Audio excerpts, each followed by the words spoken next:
ताज्या घडामोडी पाहण्यासाठी RRCच्या YouTube चॅनलला लाईक करा, सबस्क्राइब करा, सोबतच बेल आयकॉनला क्लिक करा।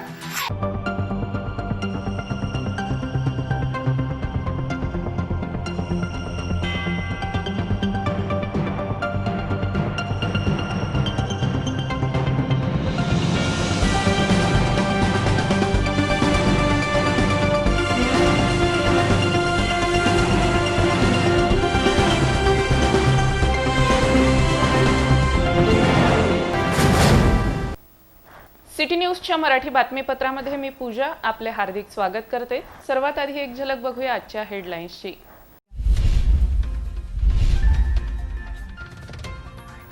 विजयादशमी निमित्त बाजार खरेदीसाठी वाढली गर्दी।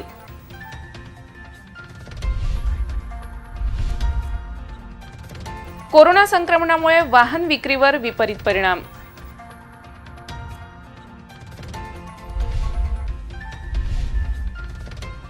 सोमवारी मनपा कर्मचाऱ्यांचे संपावर जाण्याचे संकेत।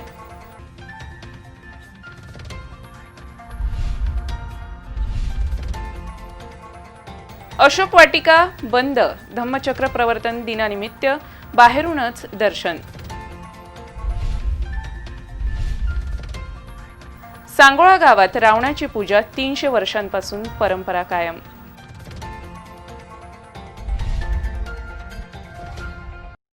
विजयादशमीनिमित्त बाजारात गर्दी वाढली आहे। कोरोना संक्रमणाचं सावट असलं तरी विजयादशमीच्या दिवशी झेंडूची फुलं, आंब्याची, आपट्याची पानं तसेच कपडे खरेदीसाठी बाजारात एकच झुंबड उडाल्याचं चित्र दिसून आलं। अकोला शहरात यावर्षी विजयादशमीचे पर्व कोरोना संक्रमणामुळे अत्यंत साध्या पद्धतीने साजरे करण्यात येते आहे। विजयादशमीनिमित्त 8 दिवसांपासूनच बाजारात गर्दी सुरू होते, परंतु कोरोना संक्रमणामुळे बाजारपेठेत विजयादशमीच्या 2 दिवसाआधीपासून गर्दी दिसायला लागली। तसेच विजयादशमीच्या दिवशी सकाळपासून पुन्हा एकदा बाजारपेठेत गर्दी वाढल्याचे चित्र पाहावयास मिळाले। झेंडूची फुलं, आंब्याची पानं तसेच आपट्याची पानं खरेदी करण्यासाठी ग्राहकांनी झुंबड केली होती। यावर्षी फुलांची आवक कमी झाल्याने झेंडूची फुले 100 ते 120 रुपये प्रति किलो याप्रमाणे विकल्या गेले। तसेच लहान मुलांचे कपडे खरेदी करण्यासाठीही लोकांनी दुकानांमध्ये गर्दी केली। गतवर्षीच्या तुलनेत यावर्षी बाजारात गर्दी कमी असल्याचे दिसून आले। दसऱ्यापासूनच दिवाळीची चाहूल लागते आणि बाजारात गर्दी वाढू लागते, त्यामुळे यावेळेस सुद्धा दसऱ्यापासून बाजार फुलायला सुरुवात झाल्याचे चित्र दिसून येते। RRC नेटवर्कच्या वतीने विजयादशमीच्या सर्वांना हार्दिक शुभेच्छा। दरवर्षीच्या तुलनेत यावर्षी विजयादशमीला कोरोना संक्रमणामुळे वाहन खरेदीवर विपरीत परिणाम झालाय। यंदा वाहन खरेदीत 25 ते 30% घट आली असल्याचे वाहन विक्रेत्यांचं म्हणणं आहे। विजयादशमीच्या शुभ मुहूर्तावर अनेक जण वाहनांची खरेदी करीत असतात। दरवर्षी या दिवशी मोठ्या प्रमाणावर वाहन खरेदी होत असते, परंतु यावर्षीचं चित्र मात्र वेगळं आहे। कोरोना संक्रमणामुळे सर्वच व्यवसायांवर परिणाम झाला असून यामध्ये वाहन व्यवसायालाही मोठा फटका बसलाय। दसऱ्याला वाहनाची खरेदी दरवर्षी मोठ्या प्रमाणात होत असली तरी यावर्षी मात्र कोरोना संक्रमणामुळे जवळपास 25 ते 30% खरेदी कमी झाली असल्याचे वाहन विक्रेत्यांचे म्हणणे आहे। BS4 मधून BS6 मुळे वाहन खरेदीवर परिणाम झालाय। गतवर्षीच्या तुलनेत यावर्षी छोट्या आणि मोठ्या दोन्ही प्रकारच्या वाहनांच्या किमतीत 10 ते 15% वाढ झाली आहे। आधीच कोरोनामुळे ढासळलेली आर्थिक परिस्थिती आणि त्यात वाढलेल्या किमती याचाही परिणाम विक्रीवर दिसून आलाय। अकोला शहरातील वाहन विक्रीच्या शोरूम संचालकांच्या म्हणण्यानुसार वाहन खरेदीची बुकिंग बऱ्याचपैकी कमी झाली असली तरी दुपारपर्यंत वाहन खरेदीसाठी पाहिजे त्या प्रमाणात गर्दी दिसून आली नाही। दुपारनंतर मात्र गर्दी वाढेल अशी शक्यता वाहन विक्रेत्यांनी व्यक्त केली। दुचाकी असो की 4 चाकी वाहन असो, दरवर्षीच्या तुलनेत मात्र 25 ते 30% ग्राहकी कमी झाली आहे। साहजिकच याचा परिणाम वाहन विक्री व्यवसायावर झाल्याचे दिसून आले आहे। पुढे दिवाळी असून दिवाळीच्या शुभ मुहूर्तावर वाहन खरेदी चांगल्या प्रकारे होईल अशी आशा वाहन विक्रेत्यांना आहे। ये बार जो दशहरा रहा है पिछले साल से कंपेयर करें तो 20-30% से कम रिस्पांस है और आज का वॉक-इन भी कम रहा है सुबह से, बट बुकिंग्स हमारे पास अच्छी आई है पहले से। हो सकता है दिन में आज वॉक-इन और बढ़ेगा। सर रेट के बारे में जी, रेट के बारे में और कीमतें भी बढ़ी है गाड़ियों की। BS4 से BS6 जब हुआ है तो उस समय 8 से 10 हज़ार रुपये और अपाची वगैरह पे बड़ी गाड़ियों पे 15,000 तक कीमत बढ़ी है, उसके कारण भी थोड़ा इफेक्ट आया है। मनपा कर्मचाऱ्यांनी आपल्या न्याय आणि मागण्यांसाठी आंदोलन सुरू केलंय। शुक्रवारी काळ्या फिती लावून आंदोलन केल्यानंतरही मनपा प्रशासनाने सकारात्मक निर्णय न घेतल्याने आता सोमवारी काम बंद आंदोलन करण्याची तयारी कर्मचाऱ्यांनी सुरू केल्याची माहिती सूत्रांनी दिली आहे. अकोला महानगरपालिकेचे कर्मचारी 7व्या वेतन आयोगाच्या मागणीवर ठाम असून ते सोमवारपासून संपावर जाण्याची शक्यता आहे. मनपा प्रशासनाने सकारात्मक प्रतिसाद न दिल्याने शुक्रवारी कर्मचाऱ्यांनी धरणे आंदोलन केले. याच दरम्यान मनपा कार्यालयात करवृद्धीबाबत बैठक सुरू होती. करवसुलीचे आदेश संबंधित कर्मचाऱ्यांना बैठकीत देण्यात आले. मनपाला रिलायन्स आणि जिओकडून दंडाच्या स्वरूपात 24 करोड 8 लाख रुपये मिळाल्यानंतर मनपा कर्मचाऱ्यांनी वेतन आयोगाची बाकी रक्कम तसेच अवकाश नगदीकरणाची मागणी केली आहे. या संदर्भात कर्मचाऱ्यांनी मनपा प्रशासनाकडे अनेक वेळा निवेदनं सादर केली आहेत, परंतु याकडे कोणीच लक्ष दिले नसल्याने अखेर कर्मचाऱ्यांनी काळ्या फिती लावून काम केलंय. परंतु त्यानंतरची काहीच दखल घेण्यात आली नसल्याने शुक्रवारी मनपा कर्मचाऱ्यांनी धरणे आंदोलन केले. आता यानंतर कर्मचाऱ्यांनी संप करण्याचे संकेत दिले आहेत.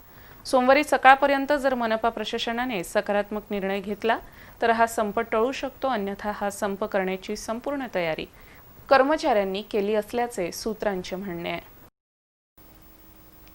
विजयादशमी दिनी धम्मचक्र प्रवर्तन दिन सोहळा अकोल्यात होत असतो, परंतु कोरोना संक्रमण पाहता जाहीर सभा आणि शोभायात्रा रद्द करण्यात आल्याने भीम अनुयायांमध्ये नाराजी व्यक्त होते आहे.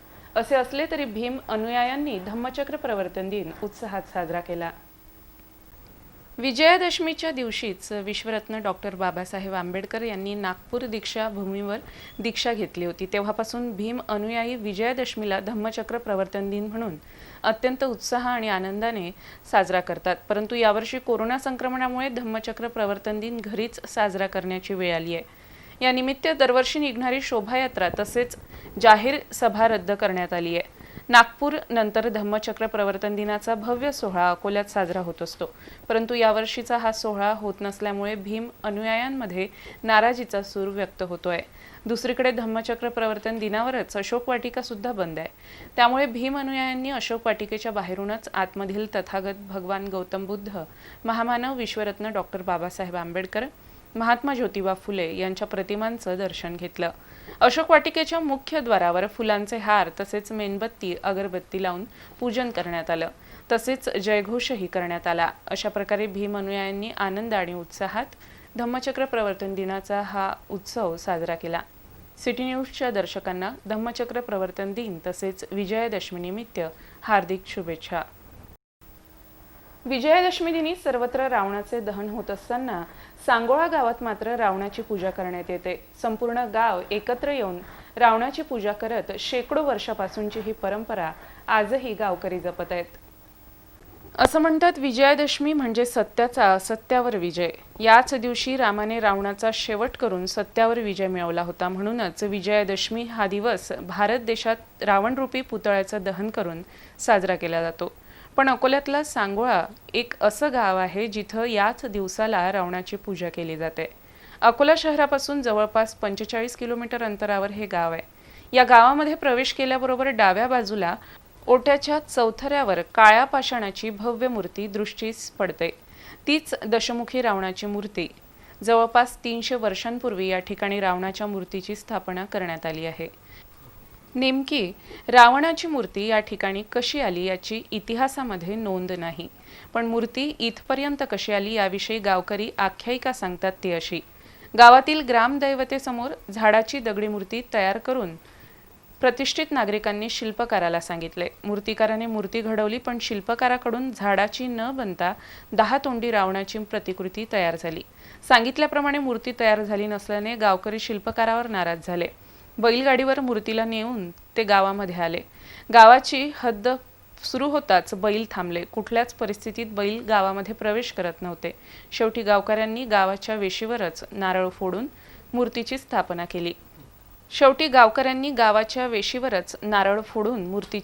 केली. गावात हनुमानाचं मंदिर असल्याने ही मूर्ती गावात गेली नसावी अशी गावकऱ्यांकडून मूर्तीची आख्यायिका सांगितली जाते. 10 तोंडी रावण पाषाणातील मूर्तीची गावातीलच एक पुजारी दररोज पूजा करतो, पण दसऱ्याला संपूर्ण गाव रावणाची पूजा करायला एकत्र येते. त्या गावामध्ये रावणाची मूर्ती बसवलेली आहे आणि आमच्या गावातील सगळे लोक रावणाला खूप मानतात आणि पूजाही करतात. आमच्या गावातील लोक एवढं रावणाच्या विषयी कोणीही दुष्ट मानत नाही. आज 25-30 वर्ष पूर्वीपासून रावणाची मूर्ती येथे स्थापन केलेली आहे. आज हरिभाऊ लखाडे 35 वर्षापासून दररोज पूजा विधी सुरू आहे. त्याचा अनुभव मलाच माहीत आहे. मी ते काही एवढं सांगत नाही. आणि जे काही परगावी लोक रावणाला जाळत असतील त्यांचं दुःख आम्हाला खूप होत आहे. रावण हा काही दुष्ट नव्हता. रावण आहे म्हणून राम आहे, राम आहे म्हणून आपण मानव जन्म आहे. याचा विचार कोणीच करू शकत नाही. दुचाकी चोरी प्रकरणी जुने शहर पोलिसांनी एका चोरट्यास अटक केली असून त्याच्याकडून दुचाकीचे पार्ट पोलिसांनी जप्त केले आहेत. या प्रकरणी अजून आरोपी असल्याची शक्यता पाहता पोलीस बारकाईने तपास करीत आहेत. अकोल्यातील जुने शहर पोलीस स्टेशन अंतर्गत येणाऱ्या हरिहरपेठ निवासी प्रियेश शर्मा याची दुचाकी अज्ञात चोराने लंपास केली होती. या प्रकरणी पोलिसांनी गुन्हा दाखल करून तपास हाती घेतला होता. याबाबत डीबी कर्मचाऱ्यांना माहिती मिळाली की वाशिम बायपास निवासी लाल खान याच्याकडे चोरीची दुचाकी आहे. माहितीच्या आधारावर पोलिसांनी छापा टाकून आरोपीस अटक केली आहे. पोलिसांनी सखोल तपास केल्यानंतर आरोपीने दुचाकी चोरी केल्याची कबुली दिली. या चोरट्याने दुचाकीचे पार्ट्स सुद्धा पोलिसांकडे जमा केले आहे. या चोरी प्रकरणात अजून आरोपी असण्याची शक्यता पाहता याचा अधिक तपास पोलीस करीत आहेत. ही कारवाई पोलीस निरीक्षक सचिन यादव यांच्या मार्गदर्शनात शेख रशीद, महेंद्र बहादूरकर, नितीन मगर, धनराज ठाकूर यांनी केली आहे. कोरोना संक्रमण काळात माझे कुटुंब माझी जबाबदारी हे अभियान राबविले जात असून या संकल्पनेवर आधारित रांगोळी अकोट येथील कलाकाराने साकारली आहे. माझे कुटुंब माझी जबाबदारी या संकल्पनेतून अनिल काळे या कलाकाराने दसऱ्यानिमित्त 20 फुटांची रांगोळी रेखाटली. अकोट तालुक्यातील वडाळी देशमुख येथे दसऱ्यानिमित्त अनिल काळे यांनी श्री संत चतुर्भुज नवदुर्गा मंदिरात माझे कुटुंब माझी जबाबदारी या संकल्पनेतून देवीच्या स्वरूपात डॉक्टर आणि मानवाच्या स्वरूपात रुग्ण अशा प्रकारे रांगोळी साकारली आहे. कोरोना संक्रमण काळात जिल्हा प्रशासन, पोलीस प्रशासन, शासन रात्रंदिवस प्रयत्न करत असून या प्रयत्नांना जनता हात जोडून विनंती करते आहे. अशा स्वरूपाची ही रांगोळी रेखाटण्यात आली आहे. दरम्यान अनिल काळे यांना रांगोळी रेखाटण्याकरिता तब्बल 3 दिवस लागले असून ही रांगोळी गावामध्ये आकर्षण ठरली आहे. जनतेने माझे कुटुंब माझी जबाबदारी ही संकल्पना घरोघरी राबवावी असा संदेश या रांगोळीतून देण्यात आला आहे. महाराष्ट्रात आज माझे कुटुंब माझी जबाबदारी ही संकल्पना चालू आहे. तरी या चित्रानुसार मी रांगोळी रेखाटलेली आहे. दुर्गादेवीच्या रूपात डॉक्टर आणि पेशंट ही रांगोळी रेखाटलेली आहे. तरीही पोलीस आपले काम रात्रंदिवस चालू ठेवत आहेत. त्यामुळे ही कल्पना माझ्या डोक्यात आली आणि मी एक रांगोळी रेखाटलेली आहे. तरीही मी सांगू इच्छितो आपल्या कुटुंबाची जबाबदारी आपणच घ्यावी व या संकल्पनेला साथ द्यावी. धम्मचक्र प्रवर्तन दिनानिमित्त विश्वरत्न डॉक्टर बाबासाहेब आंबेडकर यांच्या जीवन कार्यावर आधारित प्रतिकृती साकारून समाज प्रबोधनाचं कार्य उमरी येथील भीमशक्ती युवक संघटनेचे जीवन डिगे हे अनेक वर्षांपासून करीत आहेत. पुढील काळात सुद्धा नवनवीन संकल्पना राबवून हे कार्य असेच सुरू ठेवण्याचा संकल्प जीवन डिगे यांनी व्यक्त केला आहे. दरवर्षी भारतीय बौद्ध महासभेच्या वतीने धम्मचक्र प्रवर्तन दिनानिमित्त अकोला येथील क्रिकेट क्लब मैदानावर भव्य जाहीर सभा होत असते. या सभेला हजारोच्या संख्येने भीम अनुयायी उपस्थित राहतात. याच सभेच्या वेळी भीमशक्ती युवक संघटना लहान उमरी अकोलाचे जीवन डिगे हे गेल्या अनेक वर्षांपासून महामानव विश्वरत्न डॉक्टर बाबासाहेब आंबेडकर यांचे विचार, शिकवण तसेच जीवन कार्यावर विविध प्रकारच्या प्रतिकृती तयार करून त्यातून समाजाला मोठा संदेश देण्याचं काम करीत असतात. धम्मचक्र प्रवर्तन दिनानिमित्त संपूर्ण महाराष्ट्रातून गेल्या 2012 पासून भीमशक्ती युवक संघटना लहान उमरी अकोलाचे जीवन डिगे हे अशा प्रकारच्या प्रतिकृतीतून समाज प्रबोधन तसेच समाजाला दिशा देण्याचं काम करीत आहेत. विश्वरत्न डॉक्टर बाबासाहेब आंबेडकर यांच्या विचार कार्याची प्रेरणा घेऊन जीवन डिगे यांनी 2012 मध्ये भीम रथाची प्रतिकृती तयार केली होती. या रथावर डॉक्टर बाबासाहेब आंबेडकरांची भव्य मूर्ती विराजमान करून त्याची भव्य शोभायात्रा शहरातून काढण्यात आली. तसेच 2013 मध्ये दीक्षाभूमीचे दृश्य साकारण्यात आले. तर 2014 मध्ये 51 फूट फिरते धम्मचक्र साकारले होते. तसेच 2015 मध्ये दीक्षाभूमीचे दृश्य प्रस्तुत करून सर्वांचीच प्रशंसा त्यांनी मिळवली. त्यानंतर 2016 मध्ये संसद भवनाची प्रतिकृती साकारली. यासाठी 60 कारागिरांनी 10 दिवस श्रम करून हे संसद भवन प्रस्तुत केले होते. 2017 मध्ये झोपडीची प्रतिकृती तयार करून या ठिकाणी विश्वरत्न डॉक्टर बाबासाहेब आंबेडकर हे माता रमाईशी संवाद साधताना दाखविले होते. तसेच 2018 मध्ये 40 फूट लांब आणि 30 फूट रुंद अशा विमानाची भव्य प्रतिकृती साकारली होती. 20 कारागिरांच्या मदतीने विमान बनविण्यासाठी 1 महिना आधीपासूनच तयारी सुरू करण्यात आली होती. या सर्व प्रतिकृतीच्या माध्यमातून जीवन डिगे यांनी डॉक्टर बाबासाहेब आंबेडकरांचे विचार समाजात रुजविण्याचं महान कार्य केलंय. डॉक्टर बाबासाहेब आंबेडकरांचे विचार आणि कार्यासाठी समर्पित केलाय. यावर्षी देखील धम्मचक्र प्रवर्तन दिनानिमित्त जीवन डिगे यांनी अशाच प्रकारे नवीन नियोजन करण्याचा संकल्प केला, परंतु कोरोना संक्रमणामुळे जाहीर सभा आणि शोभायात्रा रद्द करण्यात आल्यामुळे त्यांना ही संकल्पना पूर्णत्वास नेता आली नाही. याचे दुःख त्यांनी प्रतिक्रिया देताना व्यक्त केलंय. दरम्यान पुढच्या वर्षी धम्मचक्र प्रवर्तन दिनानिमित्त हजारो लोकांच्या मदतीने भव्य रक्तदान शिबिर घेण्याचा मानस त्यांनी व्यक्त केलाय. तसेच धम्मचक्र प्रवर्तन दिनानिमित्त विश्वरत्न डॉक्टर बाबासाहेब आंबेडकर यांच्या जीवनकार्यावर आधारित प्रतिकृतीच्या माध्यमातून दूरदूरपर्यंत डॉक्टर बाबासाहेब आंबेडकरांचे विचार पोहोचवून समाजाला प्रेरणा देण्याचं कार्य आपल्या हातून घडावं अशी मनोमन इच्छा व्यक्त करीत जीवन डिगे यांनी धम्मचक्र प्रवर्तन दिनानिमित्त सर्वांना शुभेच्छा दिल्या.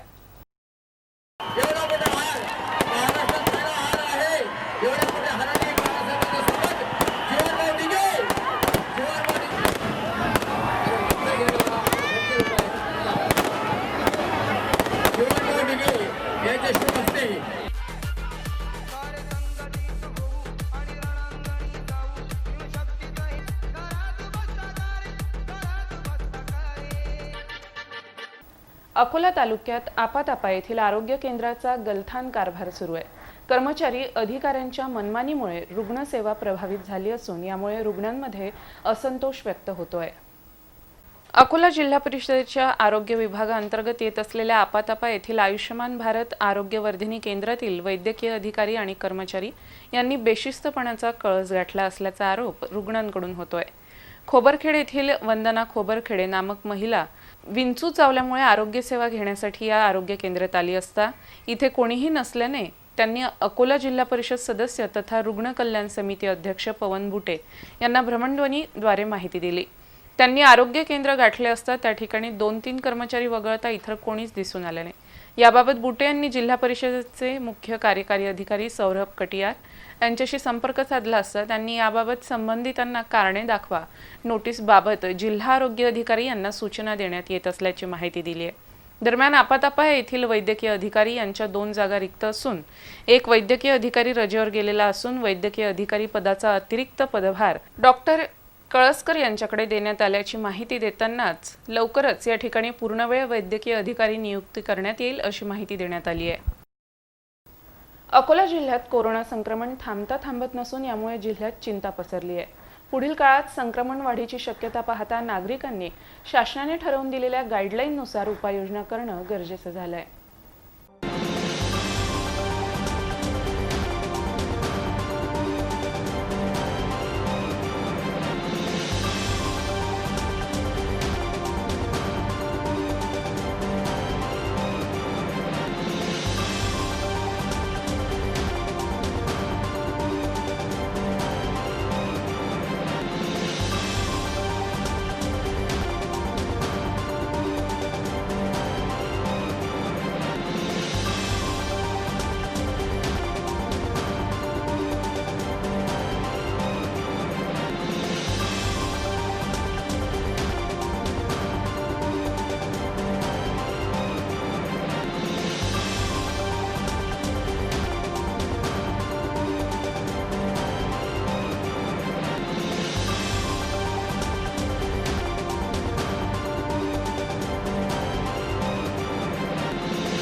पुन्हा एक नजर टाकूया आजच्या प्रमुख घडामोडींवर.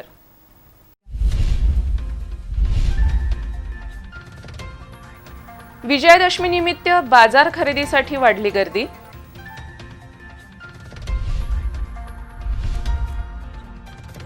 कोरोना संक्रमणामुळे वाहन विक्रीवर विपरीत परिणाम.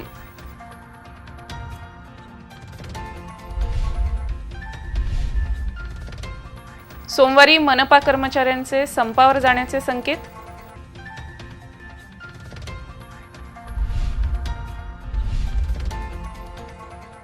अशोक वाटिका बंद, धम्मचक्र प्रवर्तन दिनानिमित्त बाहेरूनच दर्शन.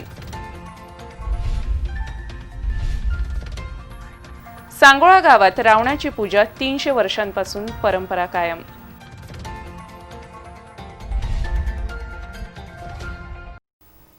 इथे आजचे बातमीपत्र संपित आहोत. पुन्हा भेटूया शहर आणि परिसरातील ताज्या घडामोडी व अधिक माहितीसह. नमस्कार.